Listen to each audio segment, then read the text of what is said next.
This is my review on The Flash, starring Ezra Miller as The Flash. Two variants of The Flash, actually, to be precise. Let me exact. And also the return of Michael Keaton's Batman. And his send-off to his Batman. This movie is basically, and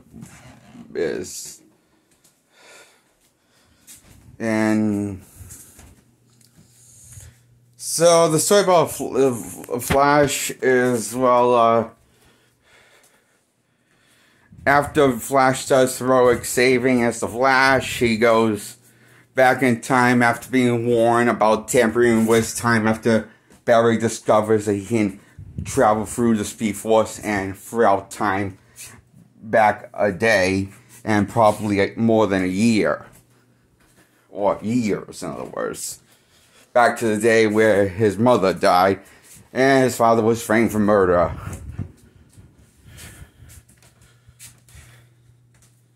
Somehow, they definitely changed the Flash origin story from the comics and also from the Flash television series, and told the new story of the origin story.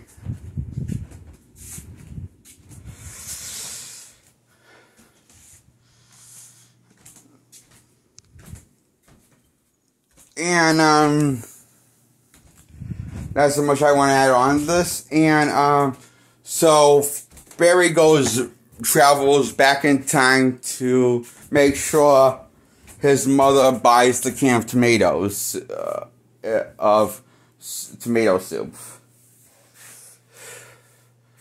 I mean tomato sauce for pasta. So Barry speed travels throughout time and places the can of tomato while still being in the Speed Force, so nobody knows him because he's going too fast. In other words. And so he goes, after trying back in time, travels forward through time. But he's a few years too early. See, the Flash at this point now is 27 years old of age.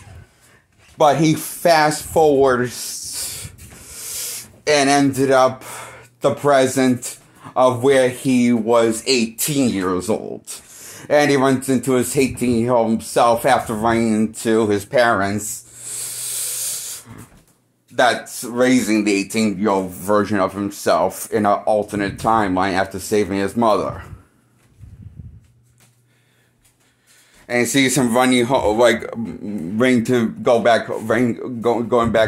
to home, and he decides to scare young Barry and show and ask Barry how old he is and how old Barry is, and he says 18, so he's 18, and so this is where Barry made the mistake that he went back too early to see his mom and dad reunited after changing time. So he doesn't know what to do, or what to do with the young Barry right now. But actually considering punching him out cold with the Speed Force. With the Speed Force punch instead of a regular punch. So, and he's thinking about, after he wonders, if he gets injured, does that mean I get injured? And the present me gets injured? If he gets injured? If I punch him in the face? Because he's really annoying? It's what's going through his mind. And talking to himself. And really considering what to go through after he gets distracted by finding out that he has a date with Iris West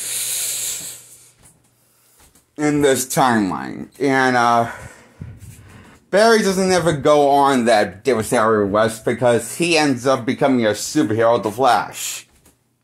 18-year-old Barry. and helps the other Barry out in the climax of the movie. And so he misses his date. Barry brings 18-year-old Barry to Star Labs to get struck by lightning so he can get powers and make sure that that does happen. So the Flash doesn't get released and gets cut off from the Speed Force. So 18-year-old young Barry is being a pain in the ass and doesn't want to get struck by light, even though he will heal with his speed. And he's trying to explain this to young Barry, and Barry's not listening, and they both get struck by lightning. Somehow gives Barry, 18-year-old Barry, powers, and takes away 27-year-old Barry's powers completely. Somehow. I don't know how that works. Did they switch their powers? Did they got if they got both struck by lightning, did they switch powers? It doesn't make sense. It raises too many questions more than the actual source of Barry getting his powers, reason of how he gets his powers in this movie. That makes more sense than them one getting powers and one losing the powers by lightning, saying lightning blast. So it kind of comes out of nowhere.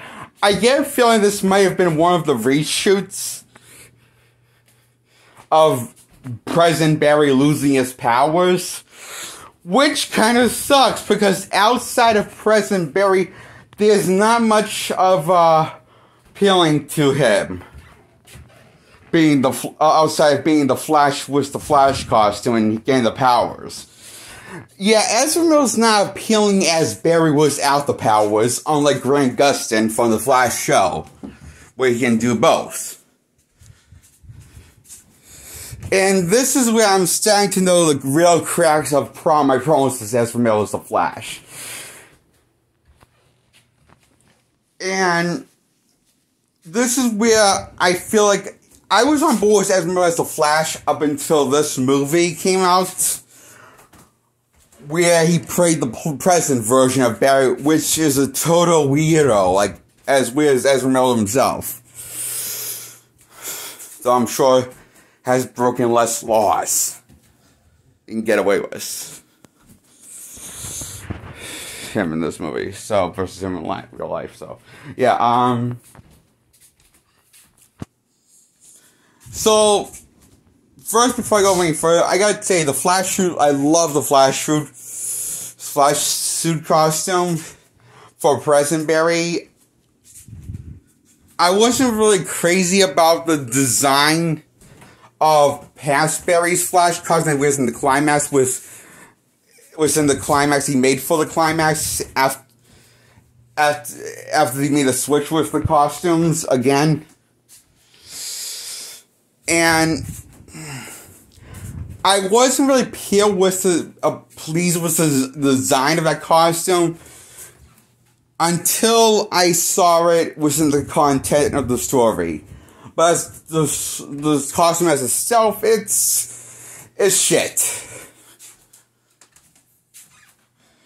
Sorry, but you know, no matter how cool you try and make spray-painted Batman costume that's supposed to look like a Flash costume as a spare costume / spare Flash costume, it's never to me going to look quite right because two logos on the chest. So I find that it bothers me, but within the content of the story, the fact that he didn't have anything else outside the Raggedy Batman costume that he wore back in his earlier days, so assumably, it works within the story, and I do like it when it's within the content of the story more than as its own thing, as a design, is what I'm trying to say. So, yeah. Back to the story. So Barry loses his powers, and young Barry gains powers, and he causes a shitload of karate jams because he was careless as fuck and is all nude now, and goes back to meet with other Barry, main protagonist Barry, and so.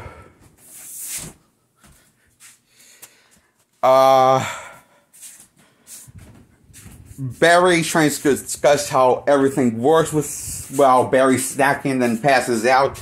The other 18-year-old Barry snacks and passes out with other Barry's for the present of 27-year-old Barry. It's trying to explain the whole everything with him, the whole Flash thing and everything involving the Flash, and going back to the first prototype suit that he had.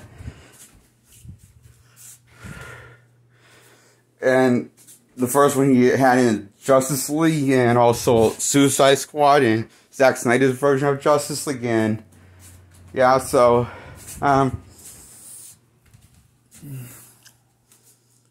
but during all this, Barry just falls asleep, 18-year-old young Barry, falls asleep from everything, after Divine and snacking, and sleeps.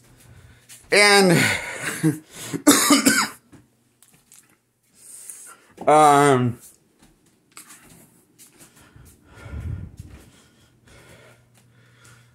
the Barry's the next morning knows that Zod has come to Earth. Now, Barry, 18 but doesn't know anything about this because he hasn't relived the events Barry 27-year-old Barry has. 27-year-old Barry has.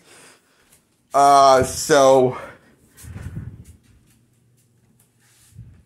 Barry knows that this is the day in the year that Zod tries to come to Earth and Superman stops him. So, the problem is, Superman's nowhere to be seen at all. Can't find him at all at Clark Kent or Superman.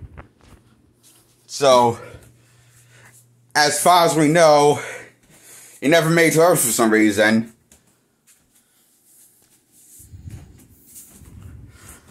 So, but then Barry gets a glimpse of hope after finding out that Batman is in this reality, and him and 18-year-old Barry go to Wayne Manor to get Bruce for help. Now, this is Michael Keaton's Bruce Wayne, not Ben Affleck, the one Barry's friends with. 27-year-old Barry was in this movie and this universe. That's now canceled. This version of the universe. But who knows, maybe they'll return some shape and form within the future, or near future, or far out future. Who knows, you never know. So, I'm trying to remember where it was. Okay.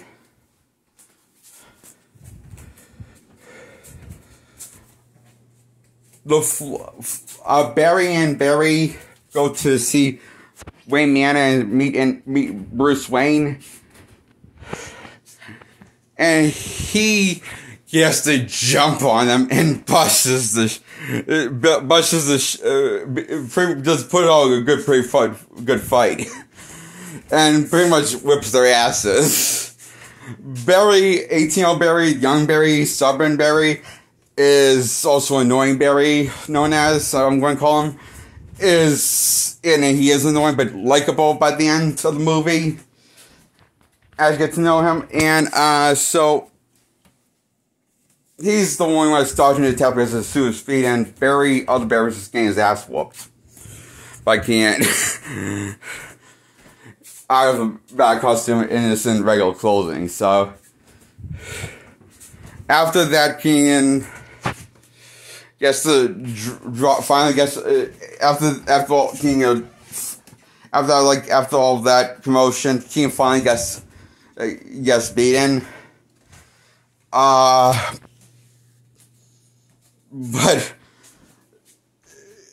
it was very entertaining how they introduced him as this crazy old man and this depressed alcoholic.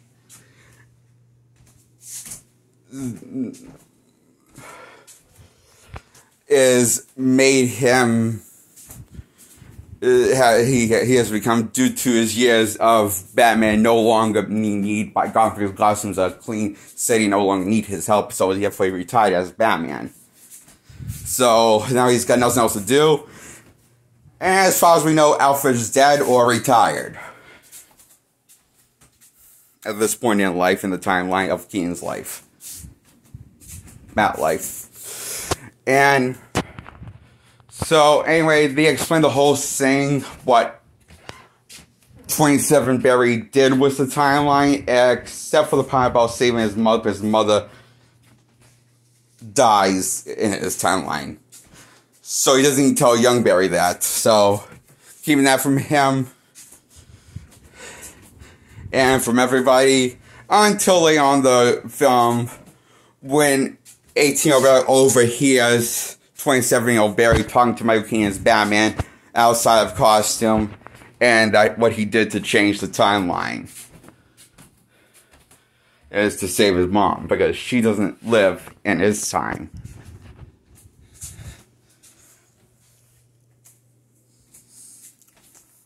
And this is when 18-year-old Barry overhears this, which kind of pushes Barry into trying harder, mentally push him. In a way, it pushes him higher, wants him basically kind of, like, even though there's not enough screen time, you get what they're trying to do with each character. For each character that doesn't have enough screen time, which is kind of all of them, sadly.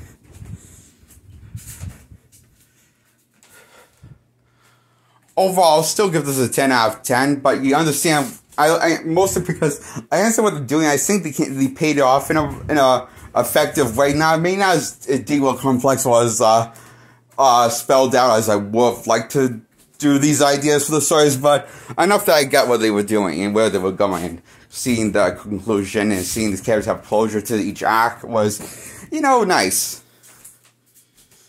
More or less bittersweet. The feeling is, so, to that payoff, so, more or less, good. So, anyway, after the Barrys explained everything to Bruce, 27 Barrys asks if he will help him, and he says, nope. And this leaves the kitchen after he finishes. After he just has finished this talk with them. And Barry's a little in disbelief that Batman of all people said no, that he won't help him. Because he's not used to Batman being like that at all. Based off the Batman he knows. So, but this Batman is retired, so is a lot more better than the Keaton Batman we used to seeing. Up until the point when Keaton has this happens to have the camera was in the back cave that 27-year-old Barry was looking up how to find Clark Kent, also known as Superman.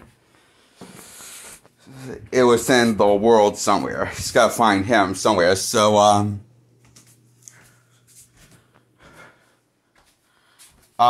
in the middle of the process, Barry says to Bruce that he's sorry about his parents. He's just trying to save his parents. And so this leads to Bruce putting out the cow once again for one last ride. And so he puts on the Batman costume, and he makes a pretty sweet entrance within the Batman costume. And says, I'll help you find the Superman guy, but after that, you're on your own. And spoiler alert, he ends up changing his mind even after they find a certain Kryptonian. And teams up for the final battle. So,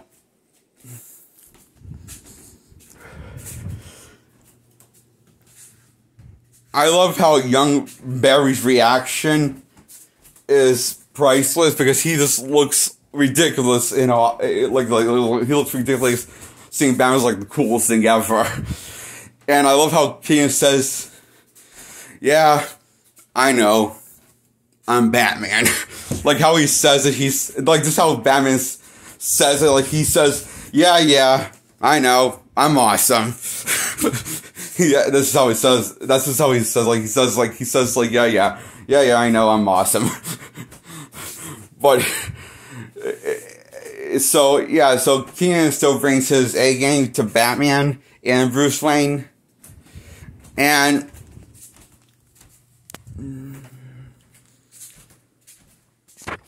he's definitely the best character of this movie and the best actor in this movie. It's a point role of this movie, and I just think he's the best of the part of the movie and the best fleshed out in the movie because I really like the story they told us as Batman. However, I can't say the same thing as George Clooney or Ben Affleck. I will say both of them were fine with what they were given. They didn't do anything wrong. But however, I felt like they didn't do anything to show why Batman's cool and awesome. But let's be honest, to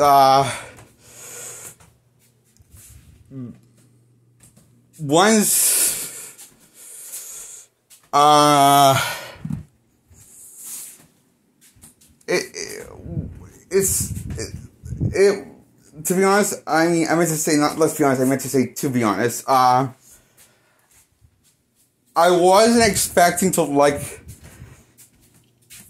Keaton or for him to be in this much of the movie. Once he gets to, he pretty much becomes the main player of this movie, making it sort of like a Batman free series movie finale, which is Batman.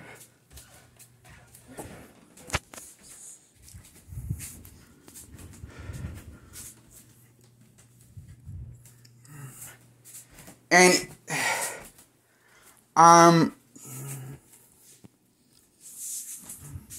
I was really disappointed with Ben Affleck in this movie, and even George Clooney, surprisingly, because I felt like, okay, George Clooney once again got a little short end of the stick compared to Ben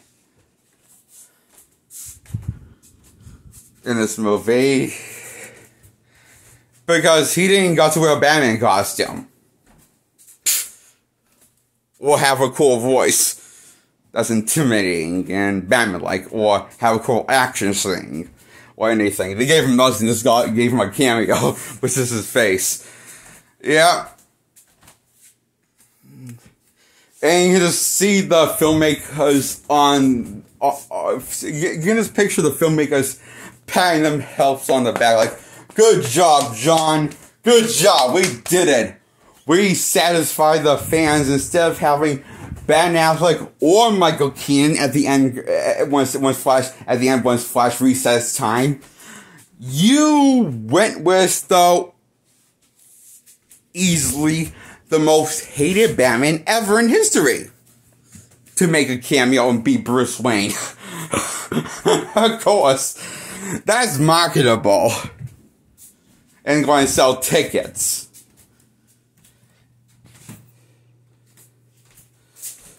Why did we cancel the Batgirl movie again?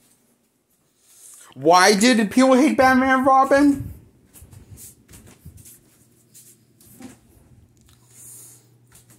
And how come that got greenlit, but Batgirl got canceled after getting finishly shot? Assuming after finishing shooting, suppose that's when they canceled it.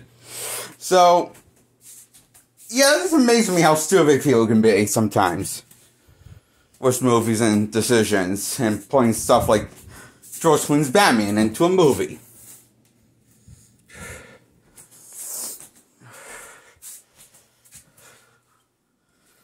I love Clooney's expression in this movie, like he's looking like he's disappointed in everybody for bringing him on this movie and to shoot it. This is how he plays the role, yeah. So yeah. Where was I? Oh yeah. Keating helps Barry, and Barry free certain Kryptonian being kept prison, and breaks in and breaks free. But it turns out that Kryptonian wasn't actually Clark, but Supergirl, also known as Kara. Yeah, so Superman's cousin. And no, they did not change that thing where they did not change the roots of who Supergirl's related to in the comics. Thank God, because I hate when people do that. If they ever did that, so far they haven't done it, but I would be pissed if they ever did that. So don't make me angry. If anyone's thinking of doing that, don't. So, Supergirl kicks ass and saves her new friend's life after they save her life. And they go to the Batcave, meet up at the Batcave. Barry needs to get his powers back in order to stand a chance to get Zod. It doesn't work the first time, then the second time can't work because the machine's all burned out of juice. So Kara and her super costume has to put it on,